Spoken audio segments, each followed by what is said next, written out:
What is going on, Headliner Nation? Jake, Fantasy Headliners. Hopefully everybody's doing well out there today. We're talking about our top 30 running backs here for Week 3 fantasy football. A quick run through, right? The quick and dirty top 30 here for this week. If you're looking for more individual information, some more meat and taters, that's over on the start and sit video. So that's where you'll get the more information. This is just to help you make those final decisions here for Week 3. Now, before we get into this list, I'm going to throw it over to Taylor real quick because he wants to mention our sponsors here for this show.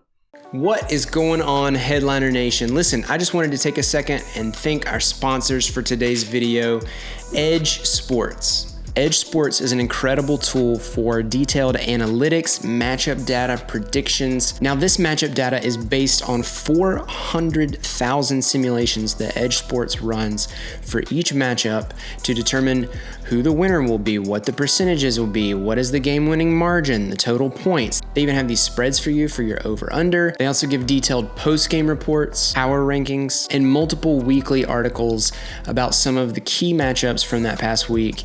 As far as subscriptions go, there are multiple options depending on what information you want. You can tailor it to exactly what you need. And best of all, Edjsports is offering Headliner Nation a huge discount when you use the code Headliners50, and you're gonna get 50% off of your purchase, your subscription at edjsports.com. Look, I get it. You're here because you want that competitive edge in fantasy sports, DFS, whatever the case may be. This is an incredible tool that's sure to take your team to victory. Awesome. Appreciate that, Taylor. But now let's get into the top 30 running backs here for Week 3. And we're going to start off at number 30. Number 30 is going to be J.K. Dobbins, Baltimore Ravens. We expect a lot of offense to be scored in this game, right? Two of the biggest powerhouses in the NFL. They're going to be looking for playmakers at times. J.K. Dobbins could be that guy. Got him right here, number 30.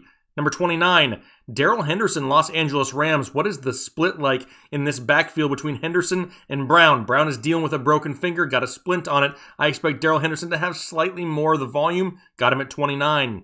28, Ronald Jones. He's slipping a few spots because this is the week that I expect Leonard Fournette to kind of take the backfield over. Now, I don't have Leonard Fournette a whole lot higher because I do see a split here this week. But starting Week 4, could be the Leonard Fournette show in Tampa Bay. Got Ronald Jones at 28. 27, David Johnson, Houston Texans. I got him a little bit lower than a lot of people do, but I did last week also. A lot of people thought I was crazy then. He underperformed against the Ravens. Now he gets the Pittsburgh Steelers.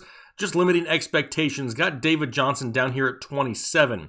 Number 26, Antonio Gibson, Washington football team. I love how they gave him a bigger percentage of the snaps in Week 2. What they're trying to do is solidify him in this run game. If those snaps continue to increase, Antonio Gibson's fantasy value continues to increase. Got him right here at 26. 25, Jerick McKinnon, San Francisco 49ers. And did you ever think that you would hear the day that Jerick McKinnon is the healthiest option in an offense? Yeah, well, it's happening right now, and I kind of like his chances for some decent volume here in Week 3. Got Jerick McKinnon at 25. 24, Devin Singletary, Buffalo Bills, and a lot of people say, hey man, this guy's still underperforming, and he is. However, he's hovering right around 8 fantasy points a game, so he's not absolutely killing it, and they need to continue to include him more in the short passing game to really give him that safer floor. I don't hate the matchup this week going up against the Rams. I look for that short passing game, and I look for more fantasy points this week. Devin Singletary, 24. 23, Joshua Kelly, Los Angeles Chargers, and a matchup against the Carolina Panthers is absolutely juicy. I love that matchup for both Kelly and Eckler this week. It's one of those things where both these guys are going to see right around 15 to 18 touches weekly, giving them a pretty safe floor. Got Joshua Kelly, 23.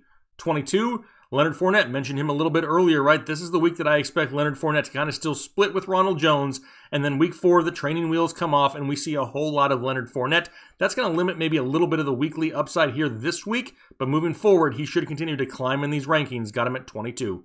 21, Melvin Gordon, Denver Broncos, and the only reason he's this high in a somewhat difficult matchup going up against Tampa Bay is they don't have a whole lot of other options here, right? No Phillip Lindsay, no Cortland Sutton, no Drew Lock, a lot of Melvin Gordon, right? It would not surprise me to have him get 20 to 25 touches here this week, hopefully giving him that little bit of a safer floor. They need to include him in the passing game, which would not surprise me if Jeff Driscoll does. I got Melvin Gordon right here, 21.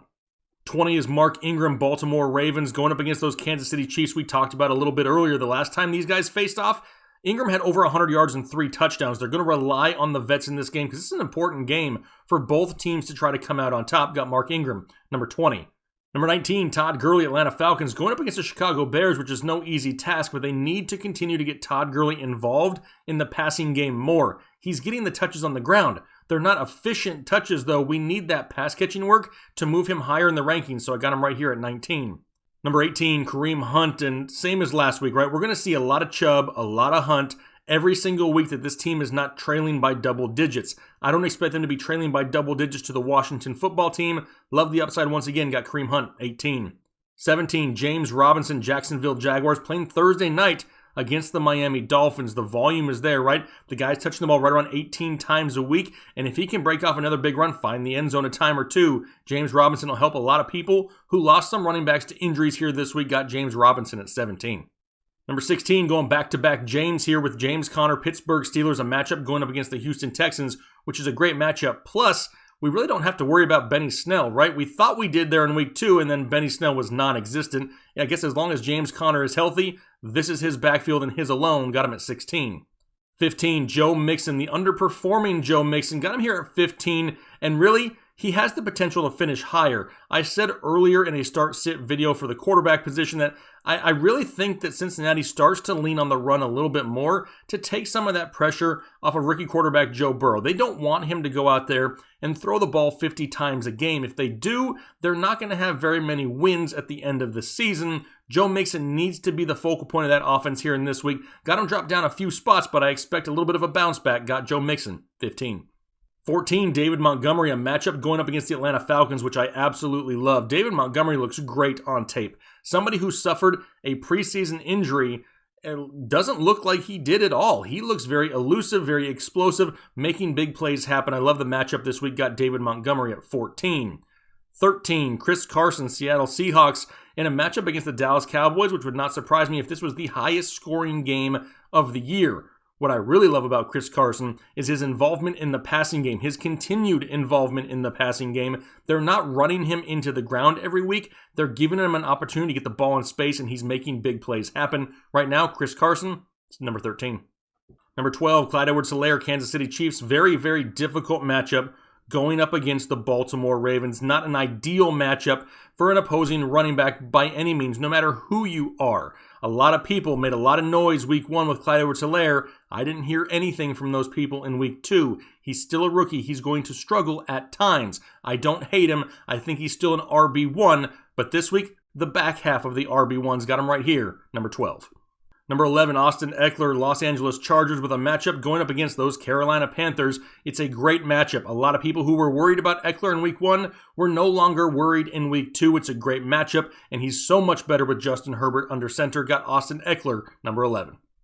Number 10, Nick Chubb, Cleveland Browns. Already talked about Kareem Hunt here, and like I said earlier, these two are going to be involved. Look for Chubb to get 20 touches a week minimum from the running back position, and there's not too many guys out there that are going to get that type of volume. Add into the fact that they're going to be playing in a game in which the game should be fairly close. That only means they use their running backs more. Got Nick Chubb right here, number 10. Number 9, Kenyon Drake, a matchup against the Detroit Lions. Now, Drake's had 2 difficult matchups to start the year, San Francisco and Washington. Now he gets Detroit, and a lot of the owners who've been kind of waiting for a bigger game for Kenyon Drake, this is their opportunity. Got Kenyon Drake, number 9.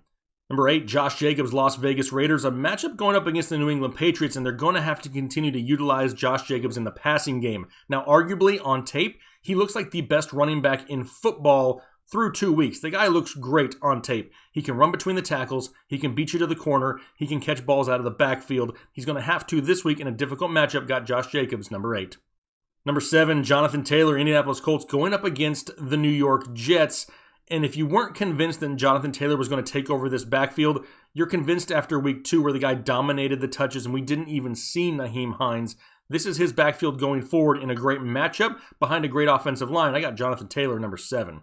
Number 6, Miles Sanders, Philadelphia Eagles, in a matchup going up against the Cincinnati Bengals, a Bengals team in which we saw the Browns run all over last year. Plus, now there's no Jalen Reagor in this offense. Carson Wentz is going to have to utilize whatever weapons he has. As of right now, the best available is Miles Sanders. Look for a heavy workload for him here in week 3. Got Miles Sanders, number 6.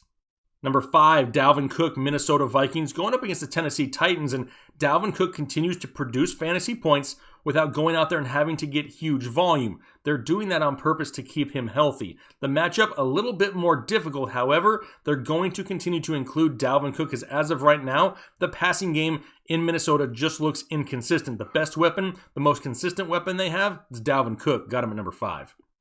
Number 4, Aaron Jones, Green Bay Packers. He's got a matchup going up against the New York Giants, and as of right now, Aaron Jones looks unstoppable. Plus, Devontae Adams is a little banged up, and if he doesn't play or he's limited, we could see even more Aaron Jones game script here this week. Love Aaron Jones. Got him at number 4. Number 3, Zeke Elliott, Dallas Cowboys, going up against the Seattle Seahawks. Not the easiest of matchups, but like we said earlier, we expect a lot of big plays. We expect a lot of scoring in this game. Involve the playmakers. Zeke is one of them. Got him right here, number 3.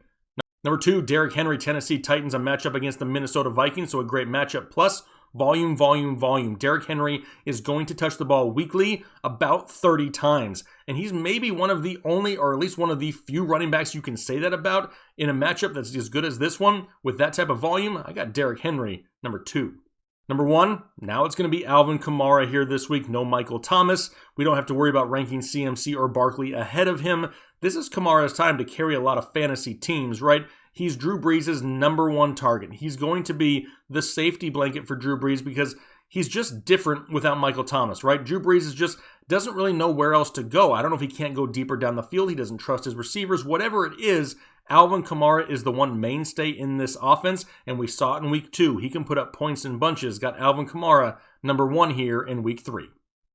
All right, those are my top 30 running backs here for week 3 fantasy football. You may see things a little bit different. That is okay. Our rankings aren't supposed to always match. If we did, there's no purpose in watching these videos. So maybe you see things a little bit differently. If you do, throw it down in the comment section, and together as a team, as a community, we can fine-tune these rankings so everybody has success here this weekend. That's what it's all about. We greatly appreciate your support. Hopefully you had a great week, and we'll talk to you later.